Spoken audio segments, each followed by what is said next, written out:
Hi and welcome back to Stephanie Ray at Rays for Days YouTube channel. And today I have a really fun video, I think.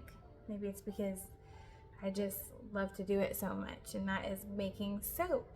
And I have a very simple recipe for you if you wanted to just jot things down, and if you're a first-time soap maker, this is almost as basic as it gets. I'm even doing a heat transfer cold process recipe. Most of you might or might not, I don't know, be familiar with that term, but it's just a different way of doing cold process soap. So instead of melting down the oils in a microwave or stovetop or something like that, you just melt down the oils with the hot lye water solution, because that does get very hot. So since we're doing that, we do not have to wait for everything to cool down and to be within the same temperature. We don't have to use a thermometer or anything like that, but instead we're just skipping that step altogether. So I'm just gonna get right into it and let you know what I am using today. I did make a couple changes. Normally I would be using coconut oil and olive oil, but I have found that olive oil has gone up since I started soap making. Well, even in the last year, I think it's tripled. It is very expensive. It's gotten so expensive. But there's another oil that's very similar, and that is sunflower oil, but it needs to be high oleic sunflower oil. I got mine off of Amazon, and that is what I will be using today. High oleic sunflower oil. It's much less expensive, and I will also be using palm oil, and that is very inexpensive also. And there's a lot of really good companies that are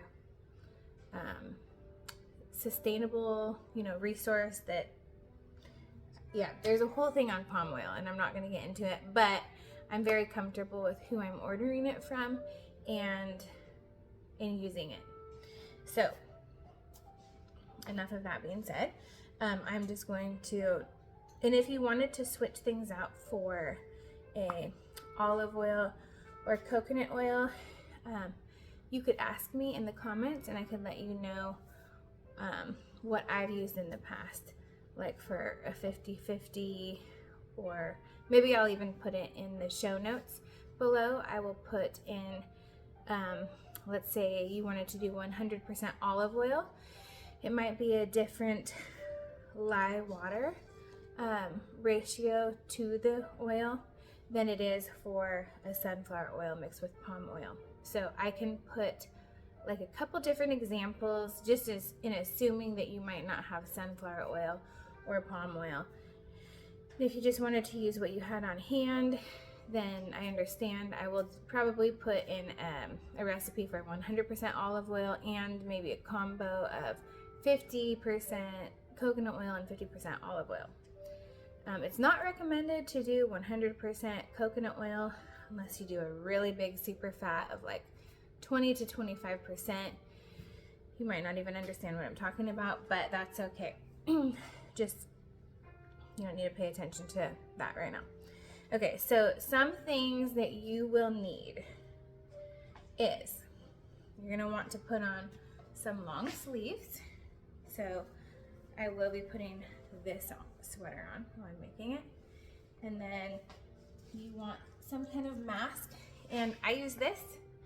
It might seem a little overwhelming, but I have tried the paper thin mask before and it doesn't work. It actually really irritated my lungs and made it feel like they were burning. So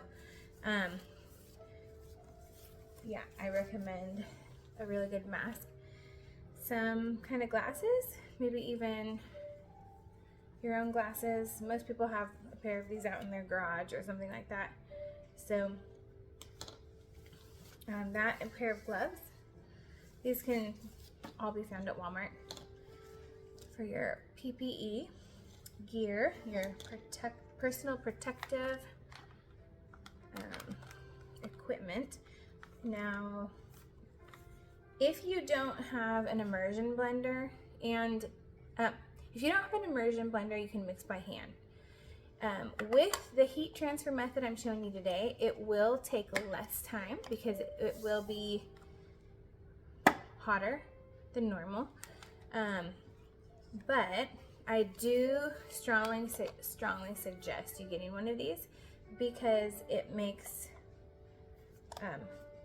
trace in the soap making process come a lot faster, and your arm might get tired. And if you do have one of these, I urge you to only use it for soap because, yeah, let's not cross-contaminate or anything. A couple containers. This is what I'll use. Today I'm going to be using this one to pour my lye in. This is going to be for my water. I'm going to add the lye to the water. You don't ever add your water to your lye. It's always your lye to your water. And some kind of spatula. I'll stir with that, then I'll rinse it off. And then I will even use it to scrape all the soap out into my mold, which I'll show you in a second.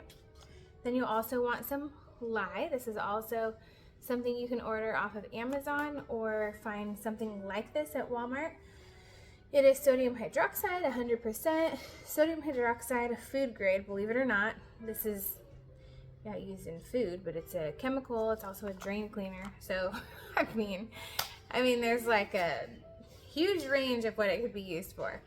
I don't want to eat this stuff really, but it's funny because, you know, when it's mixed with oils, there's this scientific reaction that happens. It's so cool. And this chemical reaction is known as saponification. And no longer is it sunflower oil and palm oil or just sodium hydroxide, lye. It is now a whole new product. And it's no more lye, nothing. It's completely now soap. And this is what soap is. Soap has to be made with this caustic stuff. It has to be made with it. And it is caustic, and that is why you do want to protect yourself, because if that lye water solution splashes on your skin, it's gonna burn. If you get it in your eye, you're gonna wanna flush it out immediately. Like, maybe if it's bad enough, go to the doctor. Definitely don't want to drink it, so be careful. Don't leave it laying around your house if you have kids, please. My kids are upstairs right now with the window cracked, and I'll be turning on the vent once I start making this and opening a window because I like a good airflow. I don't ever have my kids like down here in this area when I'm making it. So this is the sunflower oil I get.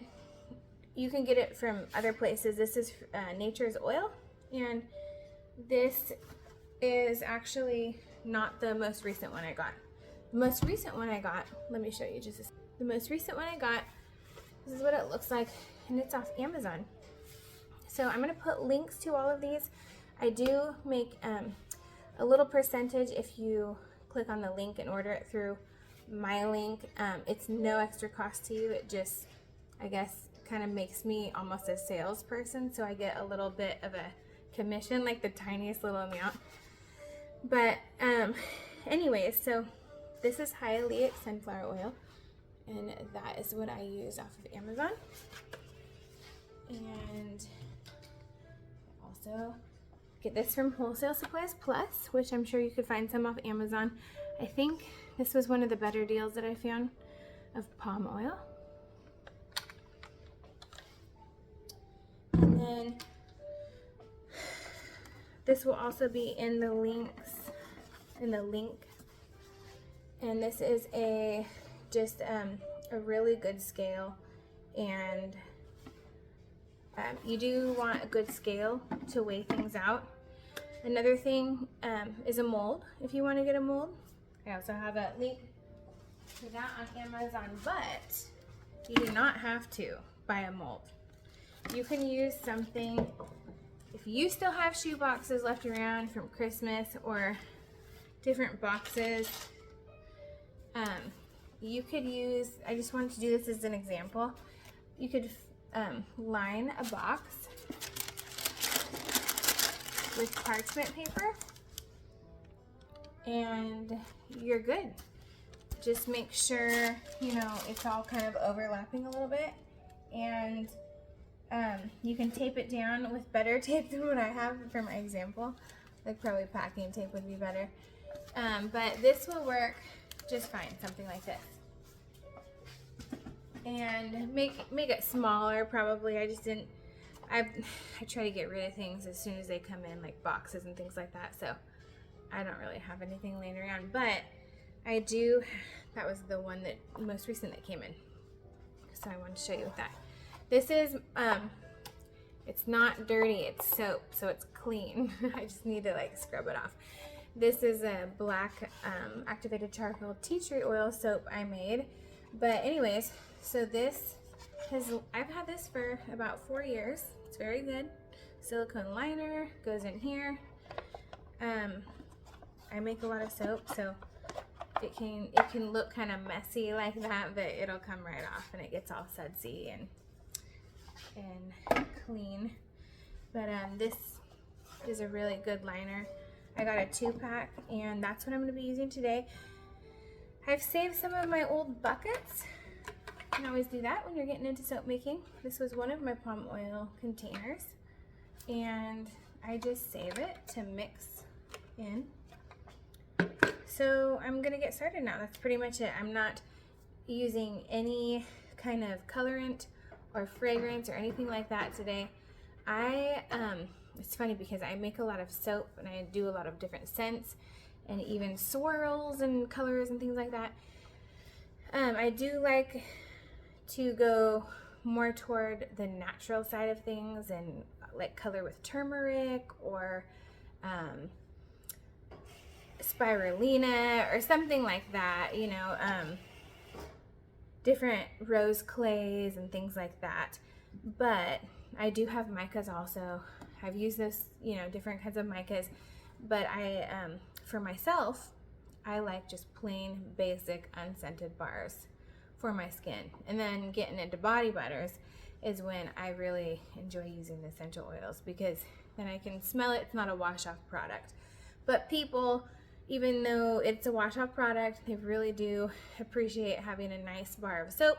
And I actually do oftentimes use my scented soap, like if it's, I have a patchouli and lemongrass that smells really good, and I'll put it in my sock bin, and my socks always smell good. I'll be sitting there on the couch and it will just smell good all day. My socks, like I'm not sitting on the couch all day, but you know what I mean? Like whenever my shoes come off, my socks smell good, even at the end of the day, just because of that bar of soap that I've kept in there. Same with my girls. I let them put a bar of soap in their underwear drawer, underwear and sock drawer, and it smells really good. And then the next time they need one in their bathroom, you can just pull it out, put it in their shower, and then they can restock with a new bar of soap. So, but that being said, I am just doing a plain, unscented, uncolored bar today. And I'm gonna get started right now.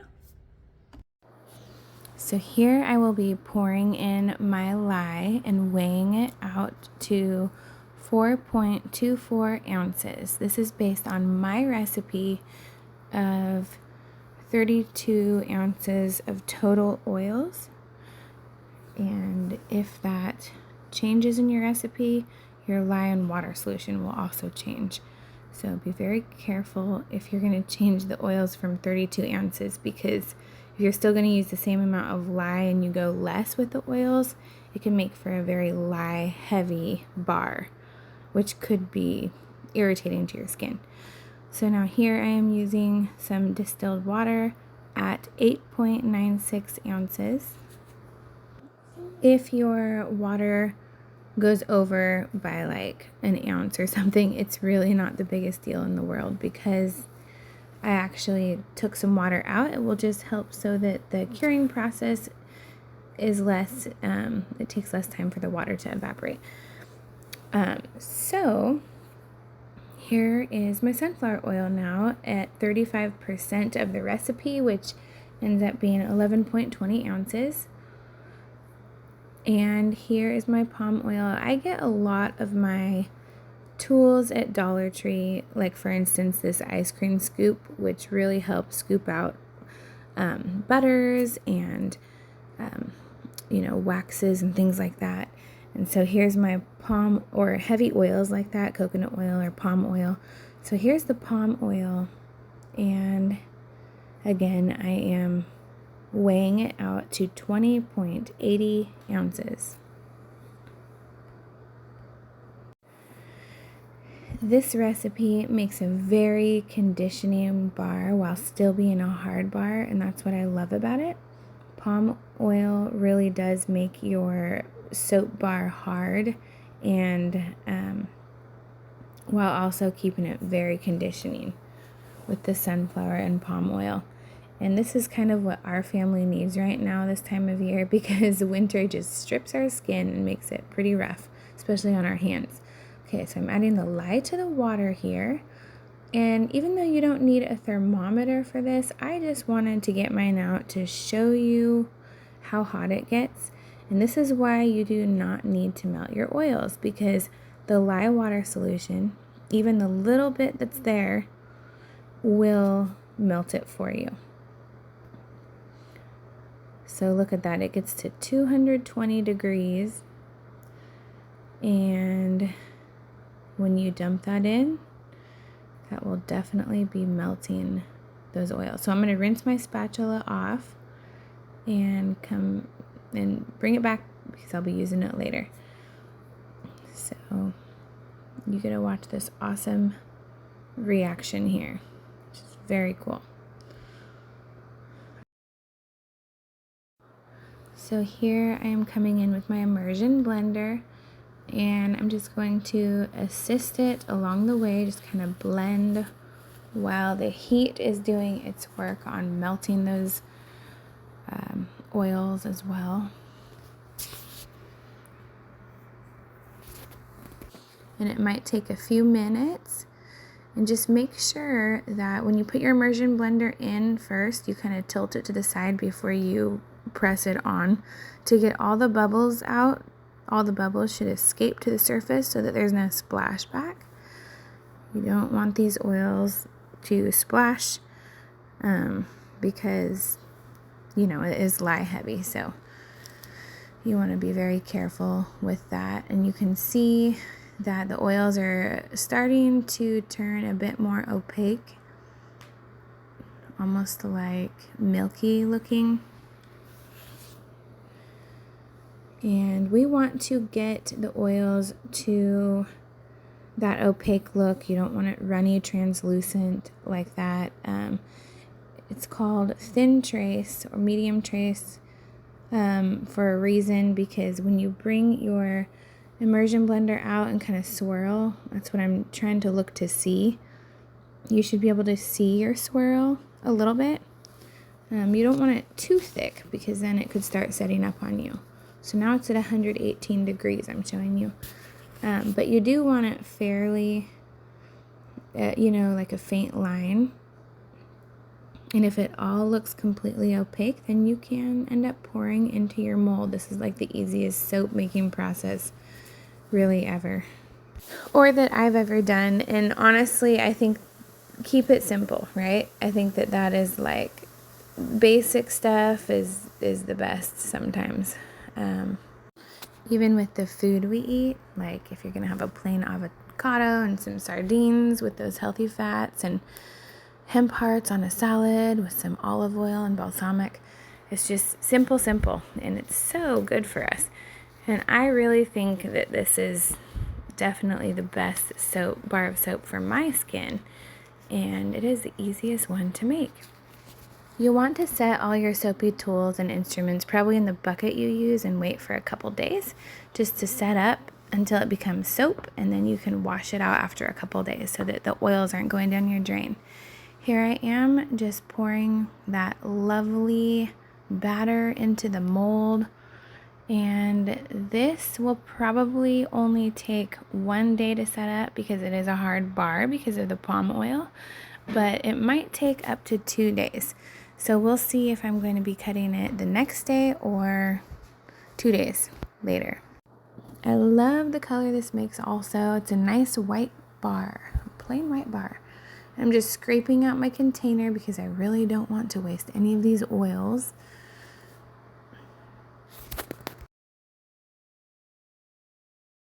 It's very glossy and pretty, as you can see, and I'm going to go set it on top of the dryer in the laundry room just to set up.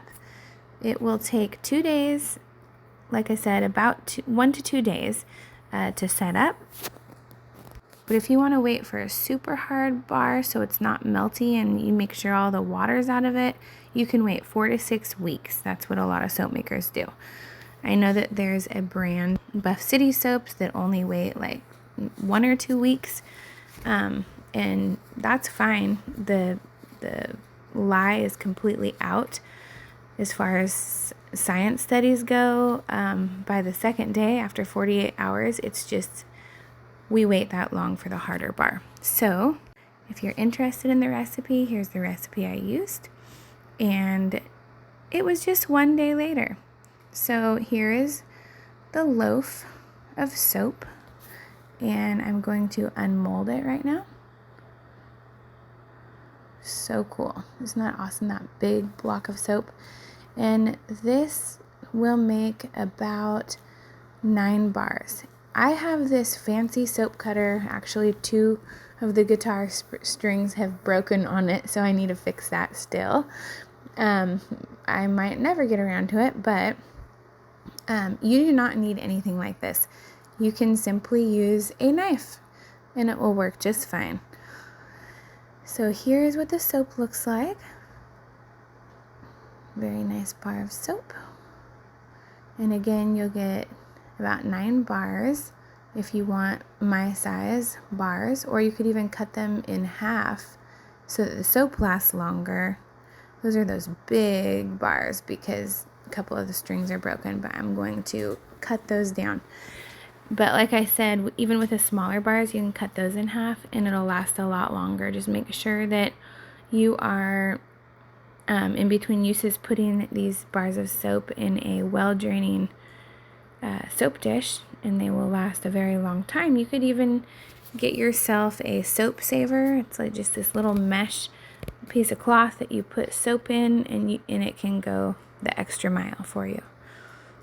So here are all the bars of soap for my family for the next probably about 4.5 to 5 months, because 1 bar can last up to a month if you are drying it out between uses. Okay, so here is a lather test. I just wanted to show you how sudsy it will get. This is how I use my soap in the shower, actually. I rub it on a loofah and I use that over my whole body. That's how I get such a good use out of it. Because this soap really does go a long way. Look at all those suds.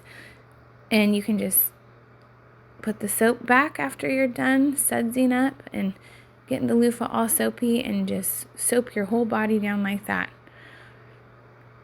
So I'm really impressed with this bar and what palm and sunflower oil do together.